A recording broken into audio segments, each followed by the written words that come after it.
Hi everyone, ಇವತ್ತು ನಾವು ರಾಜಗಿರಿ ಸೊಪ್ಪಿನ ಪಲ್ಯ ಮಾಡ್ತಾಯಿರೋಣ. ಇಲ್ಲಿ ರಾಜಗಿರಿಯನ್ನು ಹೆಚ್ಚಿ ತೊಳೆದಿಟ್ಕೊಂಡಿದ್ದೆ. ಸ್ವಲ್ಪ ಕೊಬ್ಬರಿ, ಬೆಳ್ಳುಳ್ಳಿ ಹಾಗೆ ಹಸಿ ಮೆಣಸಿನ್ಕಾಯಿಯನ್ನು ಮಿಕ್ಸ್ ಮಾಡಿ ಇಟ್ಕೊಂಡಿದ್ದೇನೆ. ಈಗ ಒಂದು ಪ್ಯಾನಲ್ಲಿ ಎಣ್ಣೆ ಹಾಕ್ಕೊತಿದ್ದೇನೆ.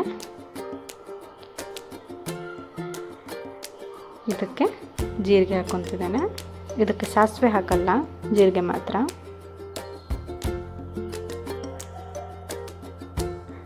ಹೆಚ್ಚಿಟ್ಕೊಂಡಿರೋ ಈರುಳ್ಳಿ ಹಾಕ್ಕೊತಿದ್ದೇನೆ.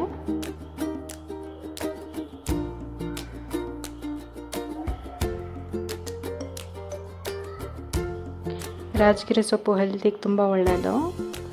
ಡೈಜೆಷನಿಗಾಗಲಿ, ಹಾರ್ಟ್ ಹೆಲ್ತಿಗಾಗಲಿ ತುಂಬ ಒಳ್ಳೆಯದದು. ಈಗ ಇದಕ್ಕೆ ಹೆಚ್ಚಿ ತೊಳೆದಿಟ್ಕೊಂಡಿರೋ ರಾಜಗಿರಿ ಸೊಪ್ಪನ್ನು ಹಾಕ್ಕೊಂಡು ಮಿಕ್ಸ್ ಮಾಡ್ಕೊತಿದ್ದೀನಿ.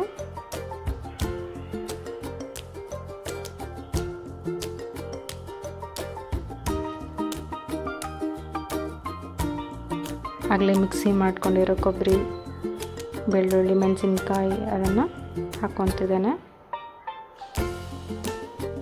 ಈಗ ಮಿಕ್ಸ್ ಮಾಡ್ಕೊತಿದ್ದೇನೆ. ಇದರಲ್ಲಿ dietary fibre, vitamin K, C rich ಇರುತ್ತಿದ್ದು. ಈಗ ಉಪ್ಪು ಹಾಕ್ಕೊತಿದ್ದೇನೆ.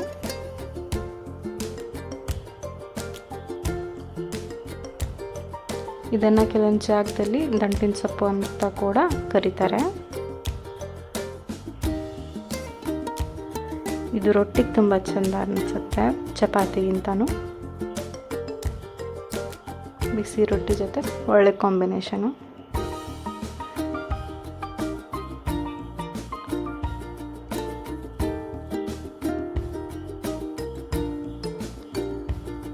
ಇದರಲ್ಲಿ ಐರನ್ ಕೂಡ ಚೆನ್ನಾಗಿರುತ್ತೆ ನೋಡಿ. ಇದಕ್ಕೆ ಸ್ವಲ್ಪ ನೀರು ಹಾಕ್ಕೊತಿದ್ದೀನಿ. ಇದು ನಿಮಗೆ ಟೇಸ್ಟಿ ಅನಿಸ್ಲಿಕ್ಕಿಲ್ಲ ಸುಮಾರು ಜನಕ್ಕೆ, ಆದರೆ ತುಂಬ ಹೆಲ್ದಿ ಫುಡ್ಡು. ನನಗೆ ರೊಟ್ಟಿ ಜೊತೆ ಈ ಕಾಂಬಿನೇಷನ್ ತುಂಬ ಇಷ್ಟ. ನೀವು ಟ್ರೈ ಮಾಡಿ. ಹೆಲ್ತ್ ಈಸ್ ಎವ್ರಿಥಿಂಗ್ ಅಲ್ಲ. ಈ ರೆಸಿಪಿನ ಟ್ರೈ ಮಾಡಿ. ಹಾಗೆ ಈ ವಿಡಿಯೋನ ಲೈಕ್, ಶೇರ್ ಹಾಗೂ ಸಬ್ಸ್ಕ್ರೈಬ್ ಮಾಡಿ. Thank you.